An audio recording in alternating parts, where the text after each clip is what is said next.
You're late! Late! I've been waiting for you to summon me ever since you came here. Waiting and waiting and waiting. But my sapling didn't so much as utter my name. Such a heartless thing she is. Cold and cruel and heartless!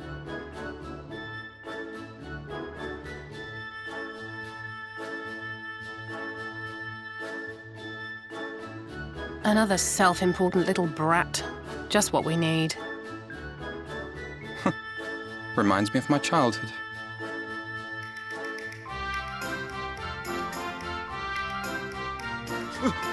All right, I'm sorry. It was a joke. Honestly, just a joke. But just now you called for me so earnestly, so fervently. I couldn't possibly stay angry at you. Very well. As your lovely branch, I will lend you my strength.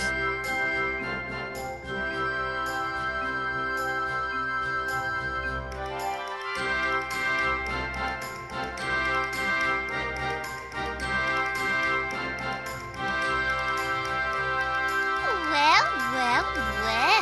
If it isn't Theo the mould feel, it's been too long. Not long enough for you to think of any new games, though, apparently. If I were you, I'd be bored of myself. Now let me make something clear. That mortal is mine. No matter what you do, she will never be yours. Never, ever! Oh, not even a bit. But what about the others? Surely we can keep them. No, you can't keep them either. They're for my amusement and mine alone. And if you lay so much as a finger on my sapling, I'll scatter the contents of her bag all over your precious village. There'll be cold, hard metal, furry, festering food, stinky, sweaty small clothes, and all manner of other terrible, unmentionable things. How would you like that,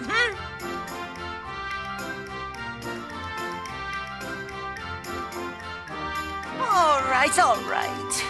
But will you not at least let us play with the twins? Just while the others go and see Urianger? Aye, that's all we ask. And we promise we'll play nicely. It seems we won't be joining you. Aye! We'll reveal the hidden vernick to you at once.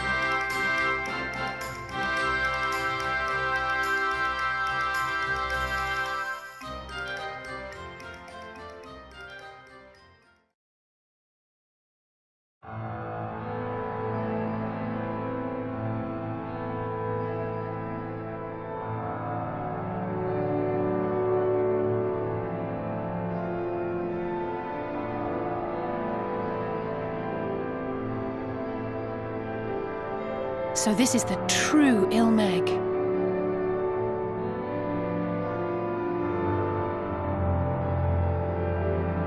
How are you feeling? Better. I think I remember the way now. Apologies for the delay. Shall we go and see Urianger?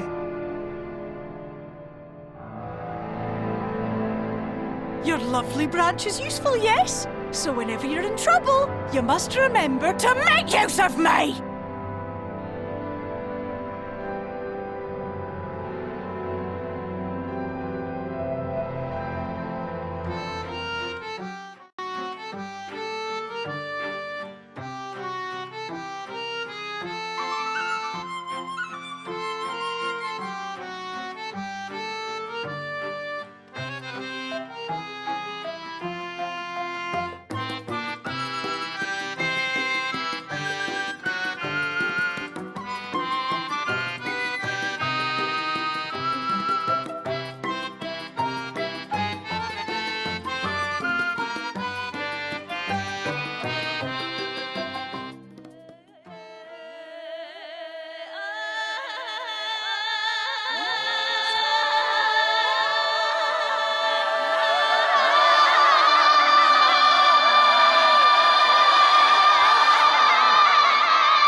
Urianger, are you in? Unto a world weary of heroes, a hero wends her way. The Exarch did send word that thou wouldst seek me out, but ne'er did I imagine thou wouldst arrive so soon.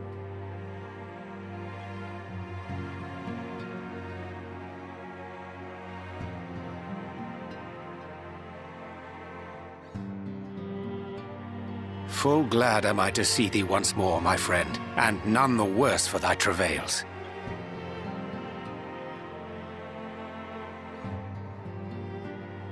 Run along, Minfilia. We'll meet you outside.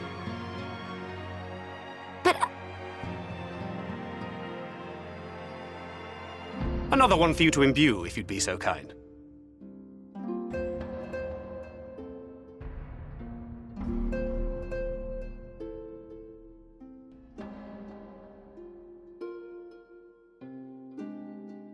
I take it thou hast met with our other comrades already?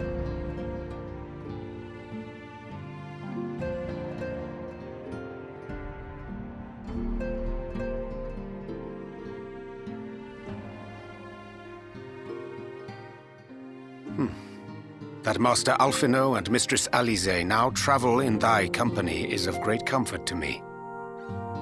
As for the rest, it beginneth in earnest. The hunting of the Light Wardens, and perforce the war with Yulmore. Hark thee then to my words, and through them behold the vision that I did glimpse, that of the 8th umbral calamity.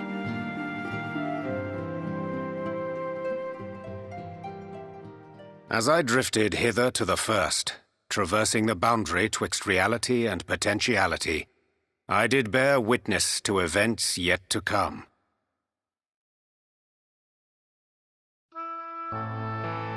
There I saw the combined forces of Eorzea and the Far East offering fierce resistance to the legions of Garlemald. So fierce, in fact, that they did begin to push the enemy back. Ilm by painful ilm at first, then yalm by yalm, and malm by malm in time. Yet the joy they felt was short-lived, for in so doing they did force the Empire's hand. Faced with defeat, the Garleans turned to a weapon most vile: Black Rose. Its potency defied all reckoning. Once released, the gas took on a life of its own, wreaking untold carnage not only in Eorzea, but in the provinces of the Empire besides.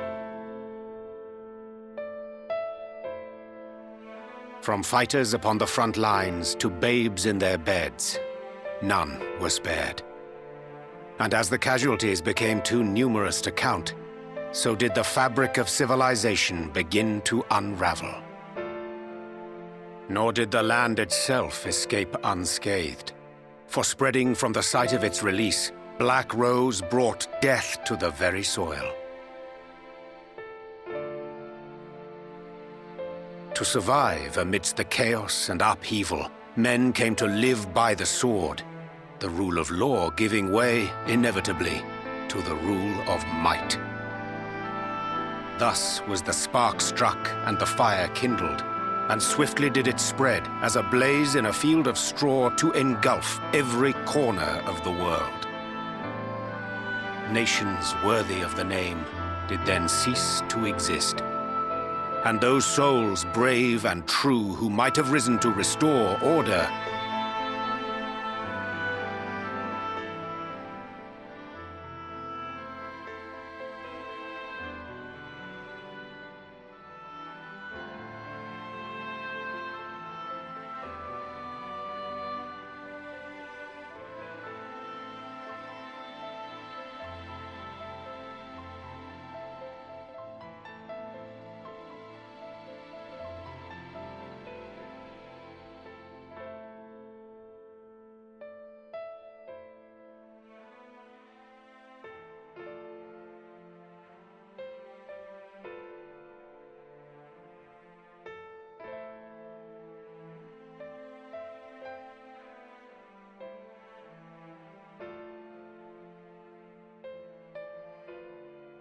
were no more. For the weapon spared not one, not even thee.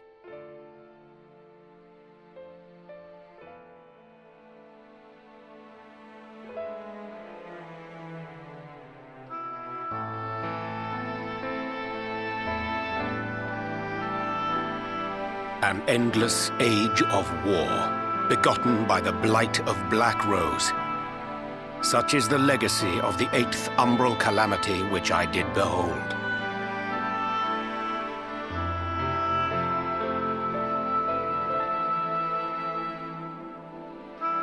No matter the cost, we must forestall this tragedy.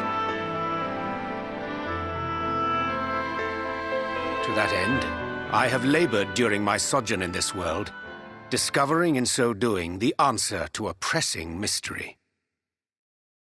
That of Black Rose's inexplicable potency.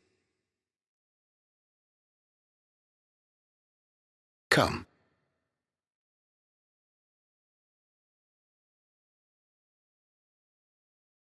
Dost thou recognize yonder chart?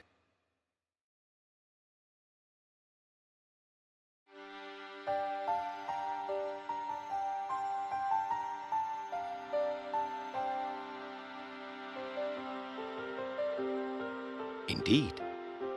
'Tis a rendering of the elemental wheel, such as one might find in classrooms across the source. As the chart maketh plain, our world is composed of 6 elements, in addition to which there exist 2 poles in fundamental opposition. Astral, the active; umbral, the passive.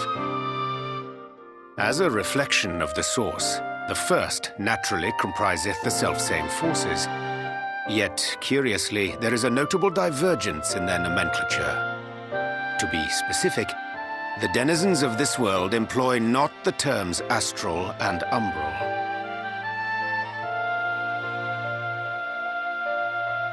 Thus was I moved to inquire what names said forces had been assigned.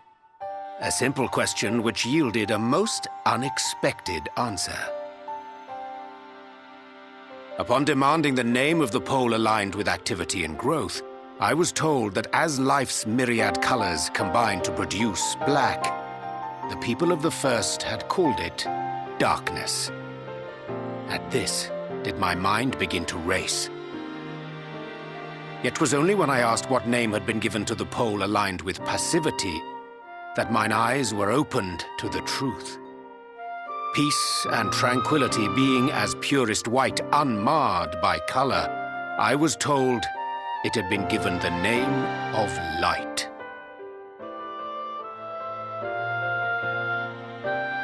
That's umbral light and astral darkness, yes? I'm no etherologist, but it strikes me that the nomenclature of the first is rooted in the generation of the 2 forces, while our own appears to focus on their effects, which makes one wonder, have we had it backwards all this time?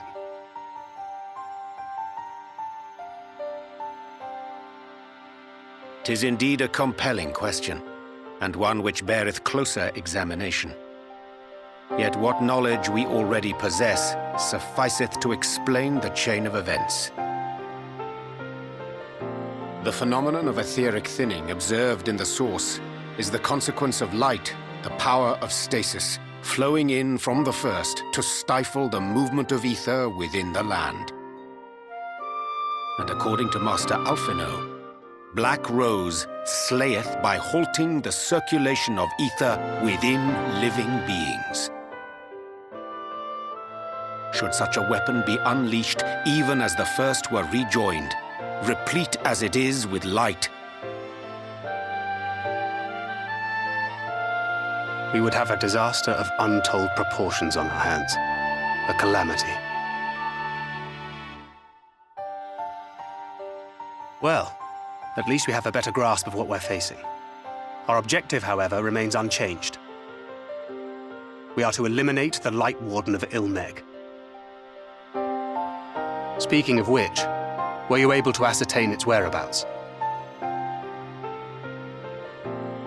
Aye. 'Tis all but certainly ensconced within Leergear, the castle which standeth in the midst of the lake.